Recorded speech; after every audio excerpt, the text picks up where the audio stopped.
Hello. What's up, girl? Nothing much. I'm just in Jennings visiting Maudie.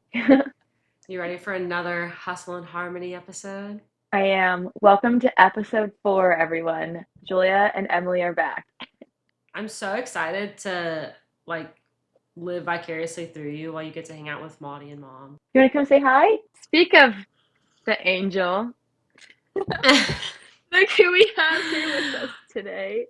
Maudie! Oh my gosh, how are you? I'm good. I'm wonderful. Can y'all give each other like a giant hug for me? Because I have so Oh, much okay. FOMO. Twist my Oh my arm. god.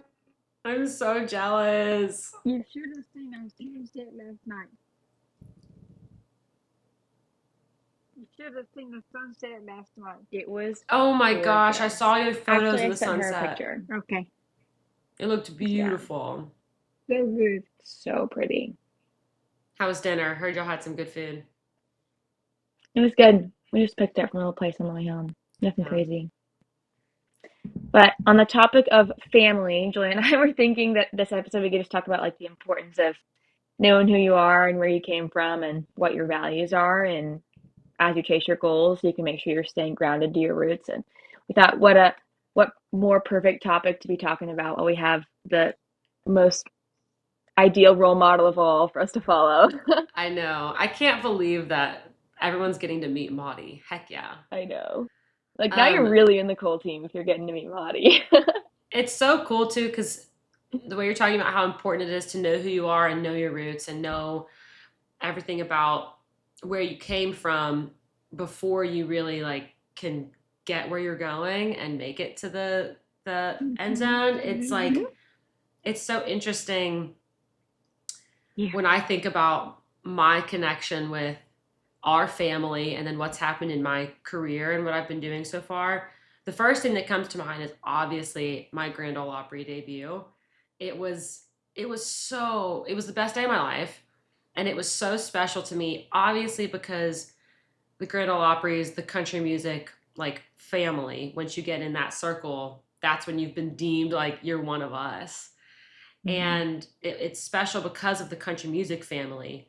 But the reason that day meant so much to me and had me crying so much was because of Mm. all of the family that got to come. There were 40 Yeah. people from Texas and Louisiana that came It was up. such a crew. It was so fun. I'm for sure we've got to show everybody that photo of all three of us. It's Maudie, Emily, and me, and we're like all walking down a It's my hallway lock screen. backstage. It's her back. Here, show. Can you show it? Oh my gosh. I'll get rid of my little thing. That's one of my favorite photos. And I got to sing a song that I wrote for Maudie for my Opry debut, and the whole family got to listen. It was wild because I think it was 10 times more special for me because I felt like I was bringing together like my roots and where I came from and who I am and my Absolutely. family Yeah. with country music Yeah. and everyone Oh, who's that's already done so every single cool. thing that like I dreamed to do one day, and they all got to be Yeah. intertwined. It was so cool. Well, share, like, tell them about how, like, everything you do with Poppy's clothing and your, like, whenever you're performing, you always, like, wear a piece of his clothing because that, like, was the Opry where you did that the first time? Yeah. So Maudie knows that. I was there, right there in the house that y'all are in when I got to ask Poppy if I could wear something of his on the Grand Ole Opry stage. So Poppy is her And late husband. yes, our grandpa. And he was sick at the time, and I knew he wasn't going to be able to make it to the actual Opry. He had cancer. And whenever he gave me all of his old Western wear shirts with all these really cool Southwestern prints and patterns, I actually just DM'd somebody on Instagram that I didn't know. Now we're close friends. Her name's Kelly. But I just DM'd her and I was like, look, I've seen you design some outfits. I really would love to make my Opry dress out of Poppy's fabric. Can you help me do this?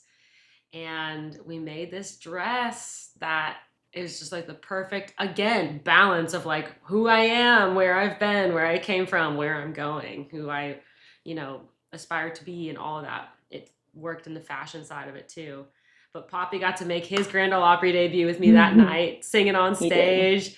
I know he was looking down from the clouds and from heaven. But I also, ever since then, have had poppy fabric incorporated into every single red carpet outfit. Every time I've played the Opry stage, which is like 15 times now, he's had fabric. He's been with me on the stage. And then my guitar strap is completely made out of It's every different so one of the poppy cool. prints. It's And these outfits are all like super cute too. Like girls are like, Yeah. where did you get that from? She's like, Poppy you can't had get it. style. He did Poppy have had it going style. on. And Maudie's like, yeah, that's my he man. would love it because he loved to dress. Yeah. He Yeah, was he was more than a woman. He liked to dress. more than a woman. Oh my gosh. Like a Maudie, what all music? I know Poppy did a lot of music too. What all did he play? he played a listen, he was good with the trumpet. I When did not know that. he was good with the trumpet. He could transpose. He could do something that very few people could do. And when he got down, he could really make an eye hurt. He was good. And Oh yeah, my he played gosh. the bass guitar. He liked that too. And he'd go, he put a little soul in it. He That danced is with it. amazing. Oh yeah, he had the soul. Oh my Oh yeah, gosh. he liked that. And Maudie is also an artist. She's an incredible painter. Oh my And gosh, yeah. Emily, I have a bunch of photos of them, but you'll have to also take some photos too while you're there of the paintings that Maudie did, so we Yeah. can show everybody on our Instagram. Because How did oh you my get gosh, yeah, how how did did you you get get good at into that? painting? Hmm? How did you get into painting? Because you're so good. I just always liked it as a little girl. I just color in color books and She's where I get our creativity from. She's gotta draw. be. I used to draw portraits all the time. Wow. If I just look outside and I'd see the lines, draw the lines. Hmm. I like that. Well, you're so talented. I mean, all the ones you have around your house still too. I mean, they're gorgeous. I could never do that. Oh, don't say never. Yes, ma'am.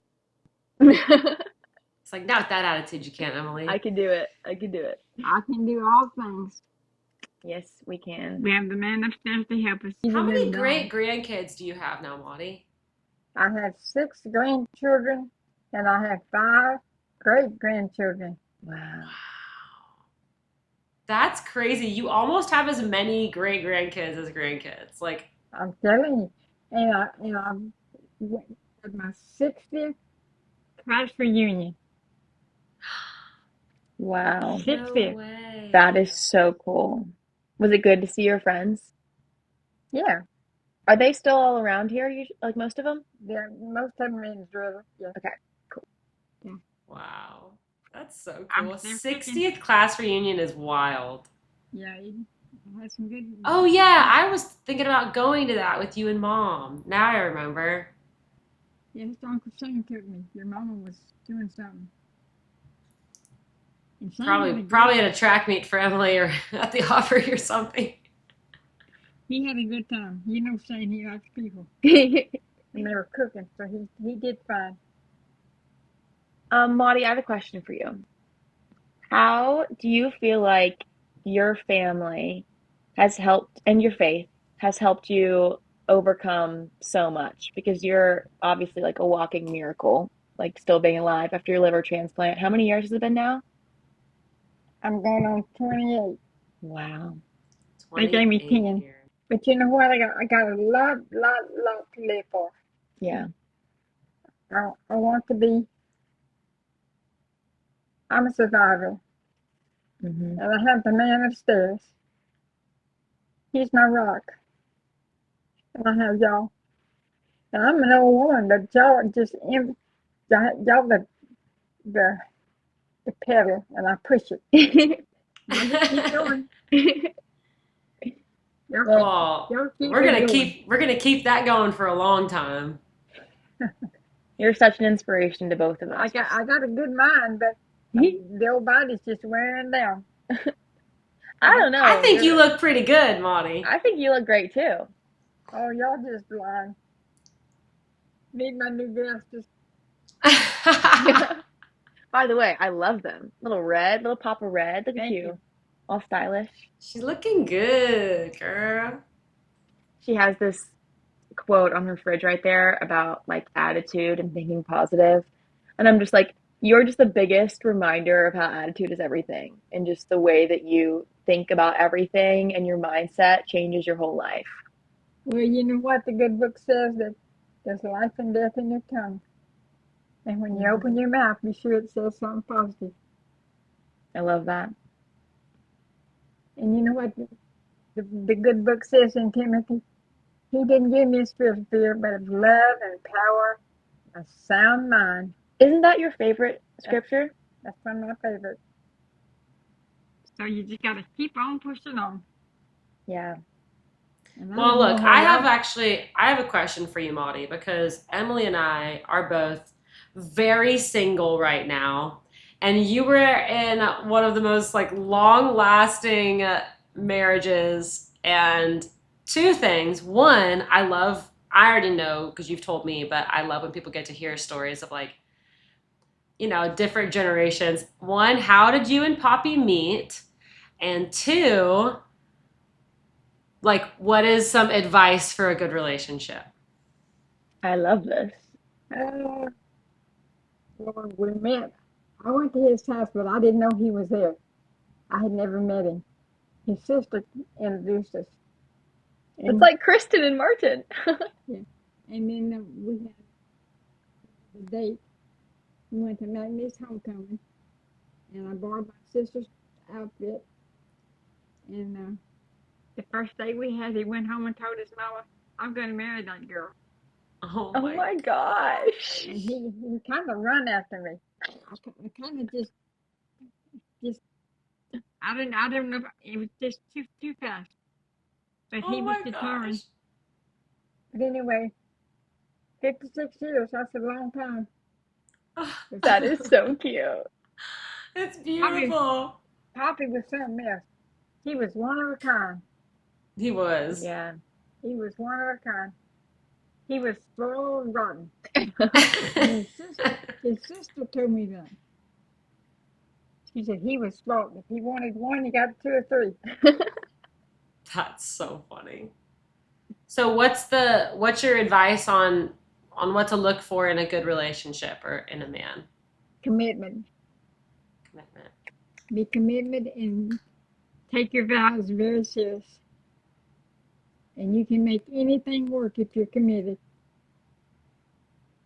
Wait, it's so beautiful. I love I how you love said it. he ran after you. He said he kind of ran after me. That's Yeah, he was a commitment. little It's too fast. dedication, commitment. He did. It is true though. I feel like I've heard so many people talk about how important marriage is understanding that it's not all rainbows and butterflies and after like the honeymoon That's period. the biggest job you ever take on in your life. Yeah. And it's you got to work at it daily having a relationship. Daily, hourly, sometimes.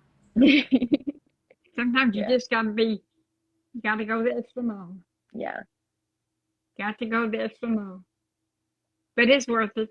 Yeah.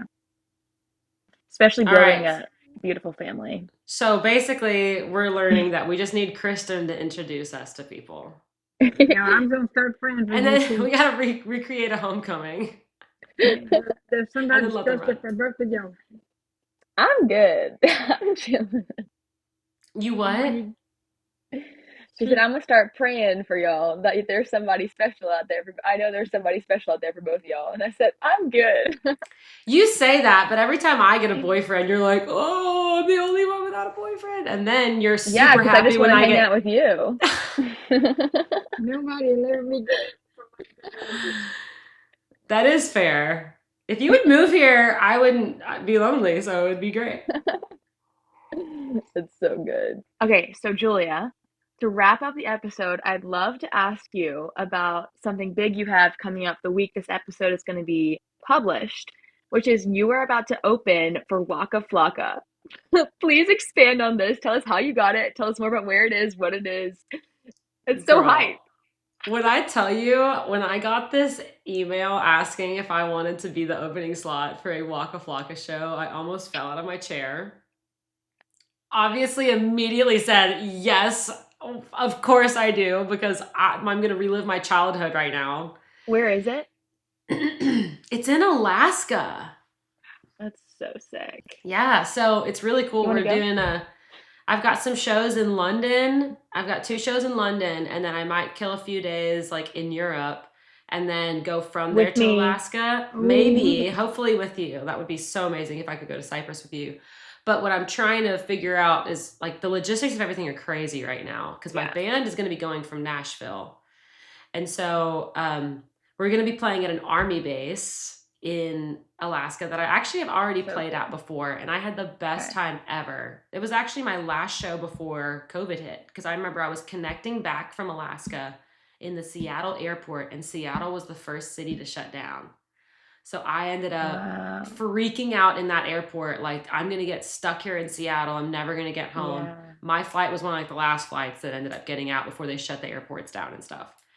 But Alaska was the end of my little touring era before, COVID canceled everything for a couple of years.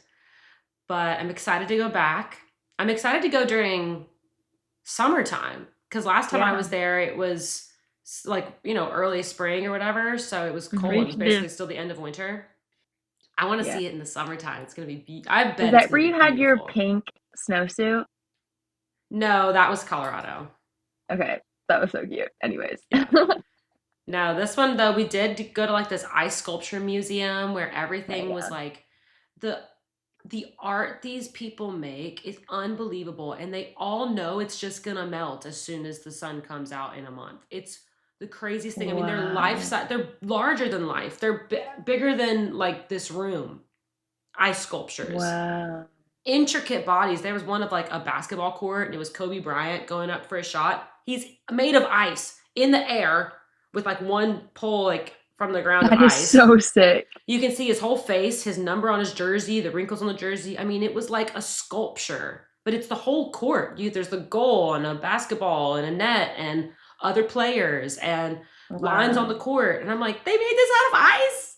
This is insane. And That then definitely everything's took just so gonna much melt. time. Yeah, and that Yeah. one didn't even win first place. Like, I mean, I've got photos and stuff. Yeah. We'll drop them on our Instagram. At least one of them you can see what this ice sculpture thing looked like. And they had like slides we could go down. They had a big ping pong table made of ice that we could play on. Everything was made of ice. So sick. So it's gonna be very different going back in the summer. But yeah, I get to Yeah. open for Waka Flocka, and it's hilarious meeting people who I grew up like a super fan of and who are like different from my genre because Yeah. obviously I didn't understand any of the music when I was little. It was just like, oh, just party music. And then I sang opening day for the Houston Astros this year and got to meet 50 Cent. And I was like, Oh yeah. just like, I can't believe it's 50 Cent. Oh my God, oh my God, oh my God. So that's exactly how I'm going to feel here too, I'm sure.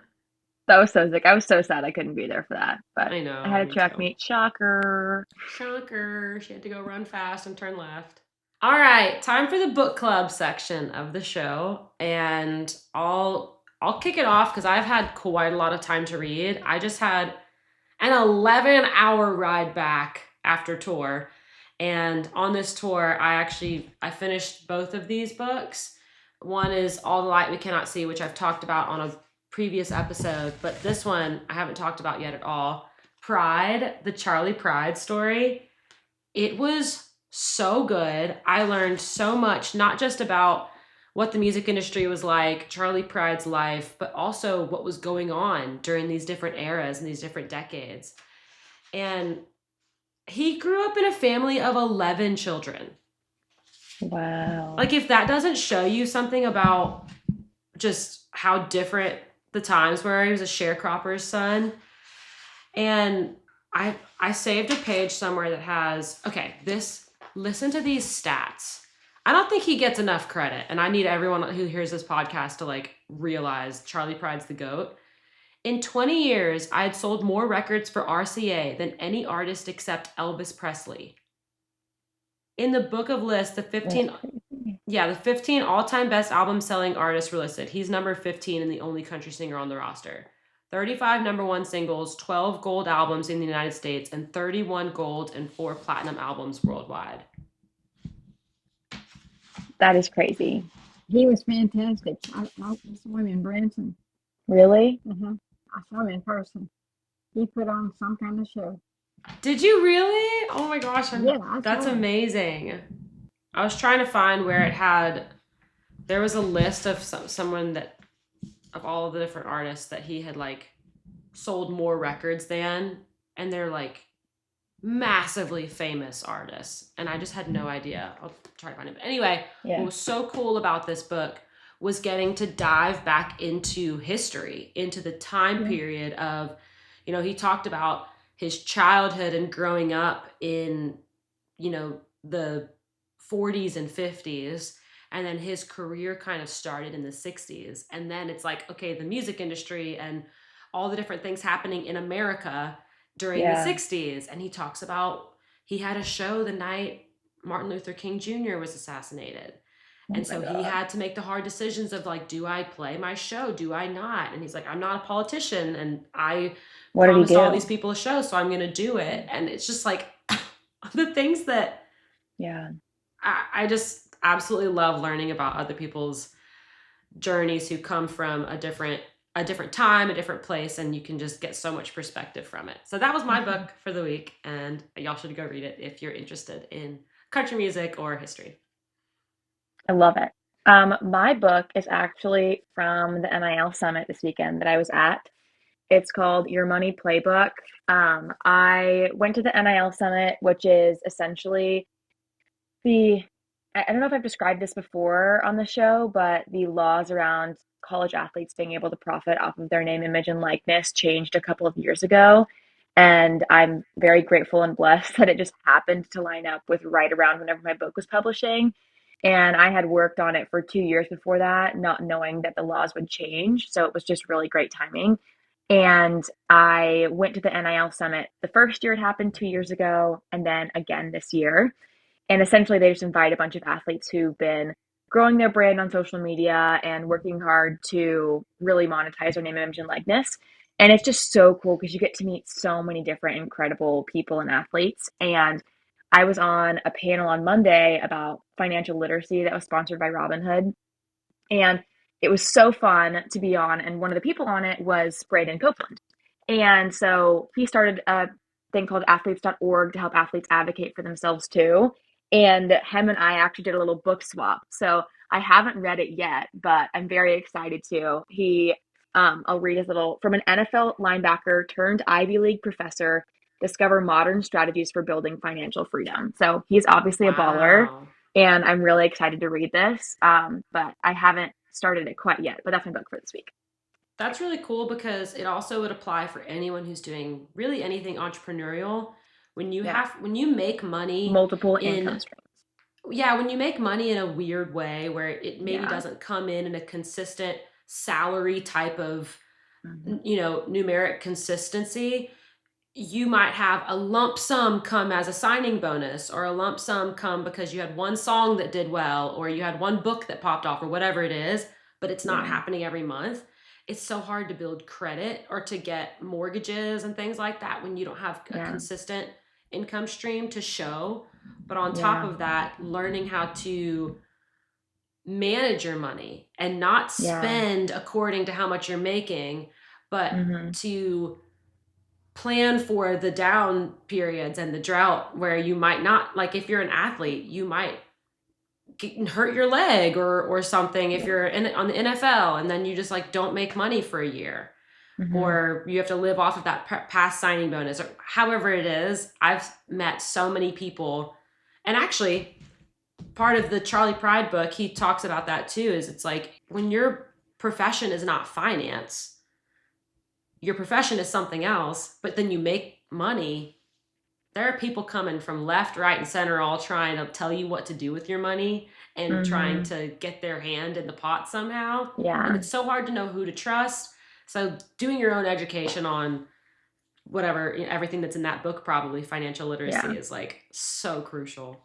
It was a really cool panel to be on because the three like athletes on the panel were me, Brandon, and then Micah Potter, who plays for the Utah Jazz in the NBA. And they were asking them both about how you deal with that pressure, especially being in locker rooms with people who just like show up with a brand new car and be like, oh, well, I can get a brand new car. athletes are so naturally competitive that it's so easy to get Yeah. competitive about like, oh, well, I can get that too.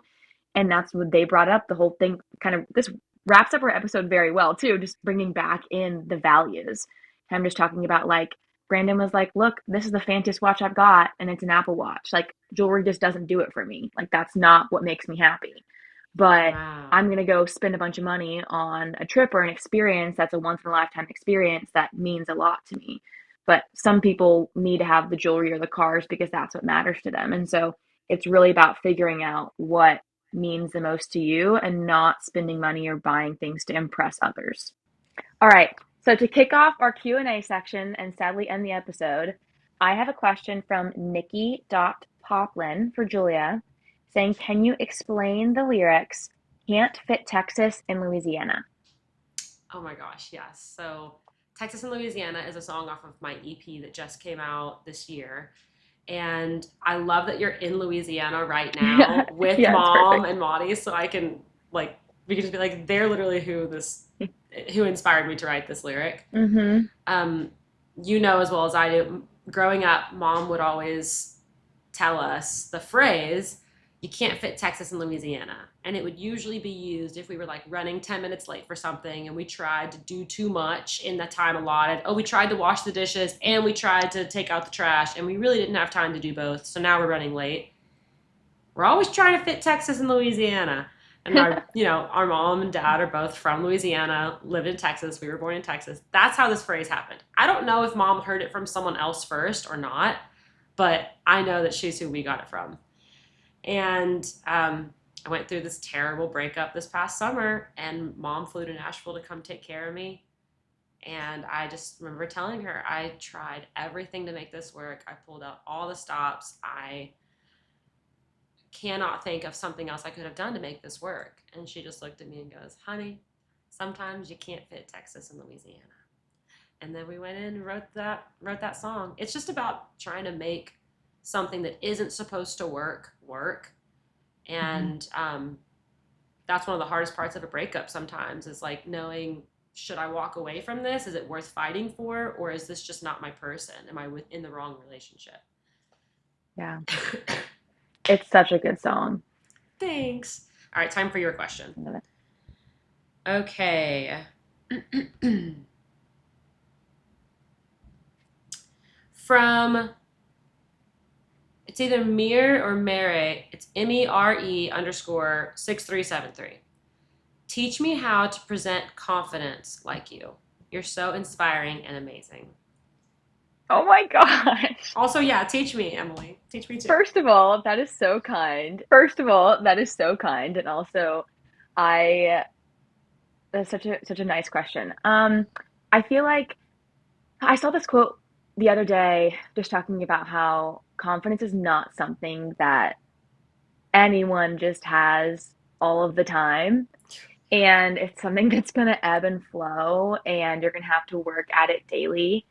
And also, I think really ties into the topic of this episode really well because I think that, especially for running, it's really hard to have the same confidence stepping on the line when you know you haven't been running the times that you want to or you have in the past and you know you don't feel that great stepping on the line. Mm. So trying to manifest confidence is something that I really had to like think about and work on.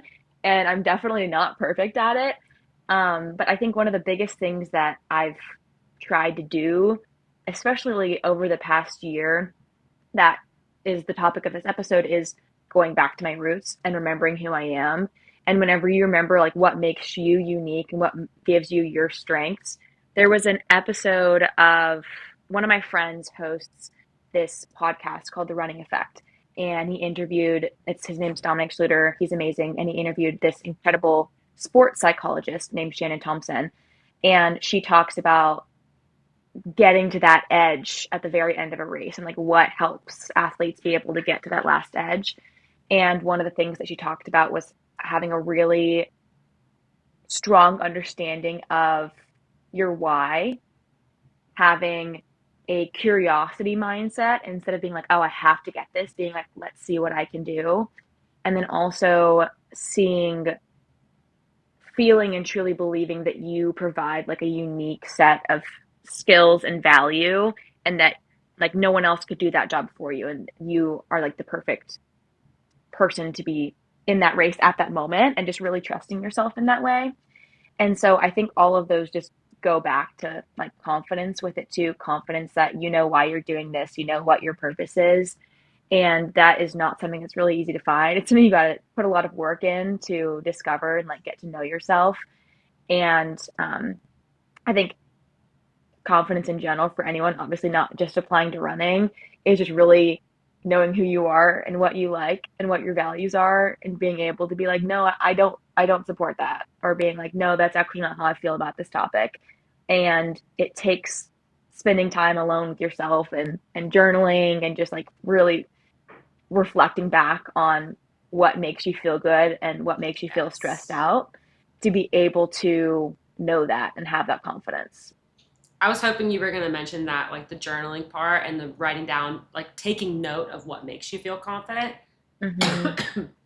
Because there are a lot of things that I know you and I both have learned about ourselves that it's like, if I do these certain things, I know I'm going to feel more confident in this Yeah. situation. And it might Yep. be as simple as putting on the outfit.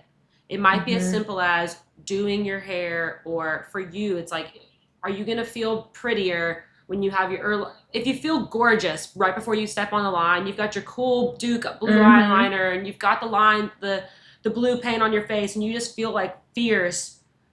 You look fierce. Everyone kind of treats you a little bit more like you're fierce. And Yeah. then you're like, wait, I'm fierce. Yeah. So you can set yourself up Helps you to manifest the for confidence you want to have. confidence. Exactly. And I have to do the Mm-hmm. same thing. Like if I go on a stage and I was rushed to be there and I feel like I didn't really get ready, or maybe I don't feel skinny in the outfit that I'm wearing, or I'm Mm-hmm. constantly thinking about how a shirt's going to look, how I'm standing, or I'm pulling a shirt up because it's strapless, whatever. Yeah. And I know I'm talking a lot about aesthetics in this, like Yeah. setting you up for confidence, but it's crazy how if you can just like check that box and you know, okay, that's not on my worry list anymore, it leaves all this space in your brain to then think about other things and focus on other things. It's And so true. it's wild. Like I think about performing and this, like being on stage and doing so many different things simultaneously, and preparing for not knowing what's going to happen next too Yeah. can make you more confident. Honestly, going through the Mm-hmm. worst things and Yeah. surviving it makes you more Yeah. confident. So And there's a being lot like, of if the worst case happens, like I'm gonna be okay. It's gonna be all right. So the then like, world will keep spinning. yeah.